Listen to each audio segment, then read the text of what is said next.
네, 안녕하십니까, 구독자 여러분들. 저는 상명대학교 화학에너지공학과의 강사 교수라고 합니다. 만나서 반갑습니다.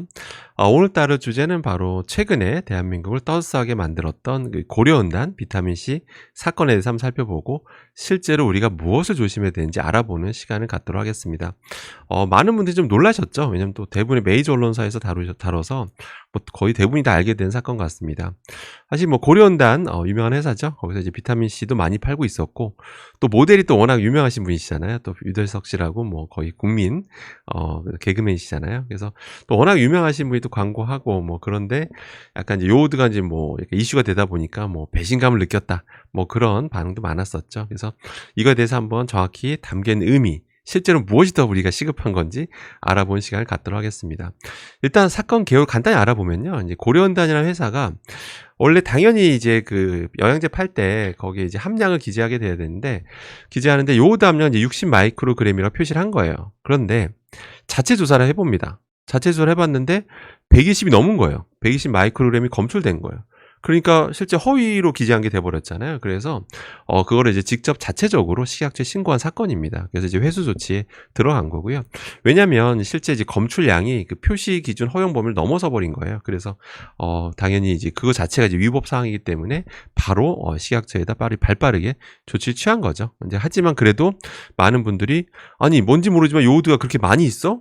안 그래도 우리 가족들이 늘 먹고 있었던 건데 우리 아이들, 내 가족들이 그만큼 피해를 입은 거 아니냐, 배신감 느낀다, 허탈하다, 뭐 이런 반응들이 있었던 거죠. 그래서 아무튼 이제 이거는 이제 회수 조치가 됐습니다. 자, 그래서 좀 살펴보면 일단 이 요오드에 대해서 다시 한번 살펴보겠습니다.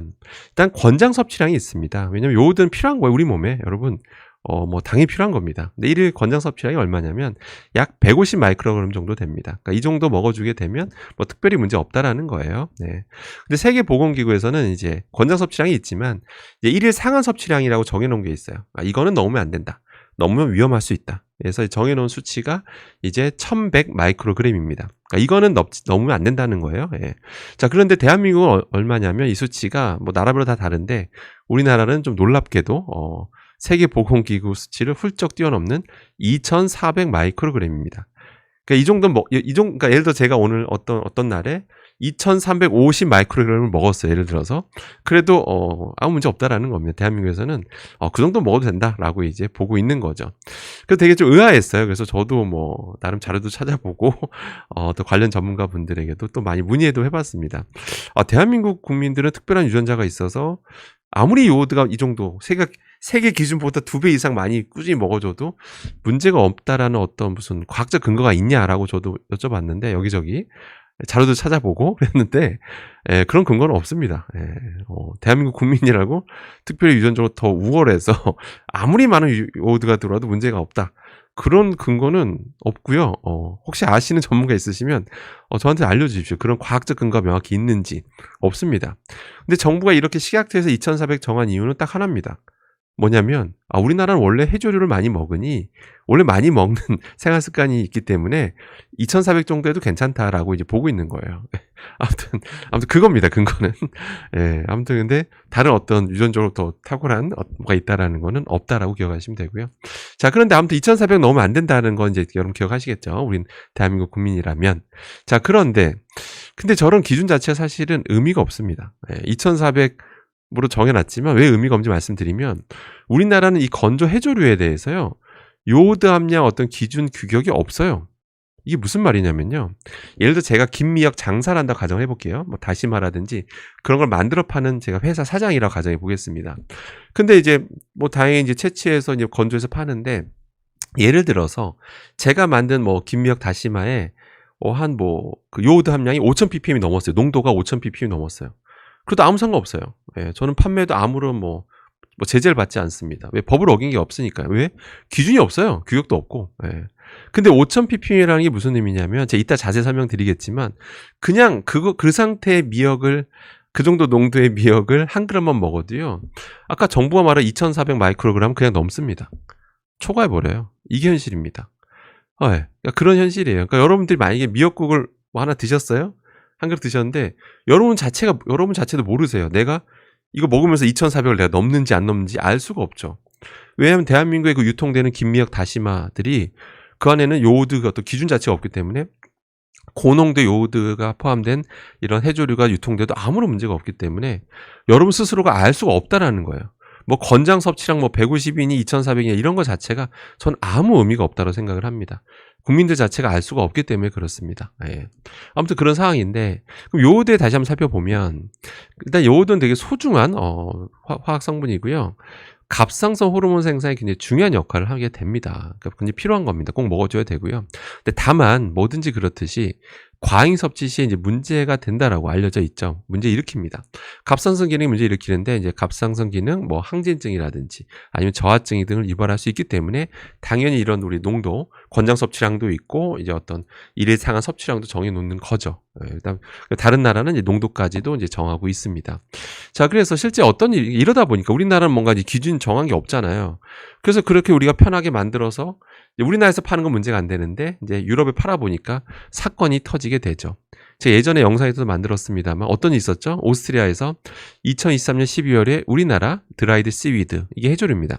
이 건조 해조류 제품에 대해서 어떤 일이 벌어졌냐면 자기들 검사를 해보니까 200ppm이 넘는 거예요. 그래서 바로 회수 조치가 들어가죠. 팔 수 없었답니다. 그 당시 그 제품은 팔 수가 없었어요. 또 어떤 일이 있었냐면 그 해에 독일에서는 우리나라 제품을 검사해 봤더니 어떤 제품은 500ppm이 넘었고요. 어떤 제품은 충격적이게도 5000ppm이 육박하게 됩니다. 5000이요. 5000ppm이 육박하게 됩니다.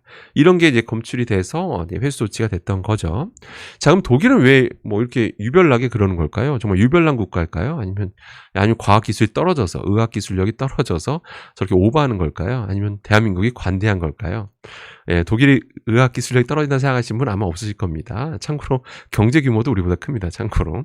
자, 이분들이 이 독일에서 왜 어떤 기준치를 정해놨어요? 뭐냐면 사람들 일반적인 뭔가 섭취량이라는 게 있잖아요. 그래서 특정 농도를 넘어서게 되면 특정 농도를 넘어서는 식품들을 우리가 어느 이상 먹게 되면 그 어떤 안전 기준치가 있죠. 그걸 넘어설 수 있기 때문에 당연히 제품별로 농도를 설정해 놓게 됩니다. 이거 농도 넘어서면 안 된다. 그래서 그 정한 게 바로 독일은 20ppm입니다. 20ppm 넘으면 유통 금지입니다. 20ppm 넘는 음식들을 사람들이 평소 섭취량대로 먹게 되면 그들이 정한 안전기준치를 넘어설 수 있고 그러면 건강상의 문제가 생길 수 있기 때문에 절대로 20ppm 넘으면 안 된다는 거죠. 그런데 대한민국 제품 중에 어떤 게 나왔다고요? 500ppm 넘는 것도 나오고 5000ppm 넘는 제품들이 나왔었다라는 게 이게 현실입니다. 지금도 5000ppm 넘는 제품이 한국에서 팔려도 아무런 문제가 없습니다. 예, 기준 정해놓지 않았거든요. 그래서 상한 섭취량이니 권장량 정해놓는 건 저는 아무 의미가 없다라고 생각을 합니다. 아무 의미가 없죠, 사실은. 그래서 그 독일에서 검출됐던 그 농도 있죠, 그 제품, 그 식품을 한번 적용해 보겠습니다. 적용해 보면 예를 들어서 제가 그런 걸 만드는 김미역 다시마 회사예요. 아무튼 그런 미역국 그 미역국에다 한번 적용해 보면 미역국 한 그릇에 보통 미역 1g 정도가 들어갑니다. 예, 순수하게 1g 들어가는데 그 독일 결과를 딱 적용하잖아요. 예, 적용하게 되면 독일에서 검출됐던 그 결과 적용하게 되면 그러니까 우리나라 제품이죠. 바로 아까 말한 우리나라 그 관대했던 2,400 마이크로그램, 세계보건기구보다도 훨씬 더 관대하게 정해놓은 것보다도 그걸 훌쩍 뛰어넘는 수치를 여러분들은 한 그릇, 미역국 한 그릇만 먹어도 그 많은 요오드를 먹게 된다라는 겁니다. 이해되시겠죠? 예, 이런데 아까 말씀드린 대로 상한 섭취량 정해놓고 하루 권장량 150이니까 드셔야 됩니다. 이런 말 하는 것 자체가 웃긴 겁니다. 예. 기준치를 정해놔야죠. 기준치를 정해놔서 특정 그 ppm 농도를 넘어서면 판매가 안 되게 해야 사람들이 일반적인 섭취량으로 먹었을 때 사람들이 상한 섭취량을 넘지 않는다라고 말할 수가 있는 거죠. 이해되시겠죠? 그러니까 이게 현재 현실이라는 겁니다, 여러분들. 자, 결론입니다. 고려은단 비타민C 사건을 통해서 우리가 요오드에 대해서 다시 한번 어떤 그 경각심을 갖게 되는 사건이 있었는데요. 일단 더 급한 거는 사실 저런 영양제 사건이 아니고요. 더 심각한 건 바로 이 해조류입니다. 해조류에 대해서 요오드 기준치를 이제 세울 때가 됐습니다. 네, 세울 때가 됐고요. 지금 2025년인데요. 2035년 정도 됐을 때, 10년 지났을 때, 지금 2025년을 바라봤을 때 아마 놀랄 겁니다. 네. 아니 그때는 기준치조차 없었어? 라고 아마 놀랄 겁니다. 예. 당연히 이제 생겨야 되고요. 예. 당연히 어떤 여러 가지 과학적 근거를 기반으로 해서 기준치를 정해야 될 겁니다. 자꾸 사람들이 어떤 이게 관련된 종사자분들 피해간 것 같아서 뭐 자꾸 쉬쉬할 때는 이제 지난 것 같고요. 예, 하루빨리 기준치가 정해지길 저도 여러 가지 경로를 통해서 또 건의하도록 하겠습니다. 항상 성원해 주시고 후원해 주셔서 감사드리고요. 저는 다음에 또 좋은 내용으로 찾아뵙도록 하겠습니다. 이상입니다.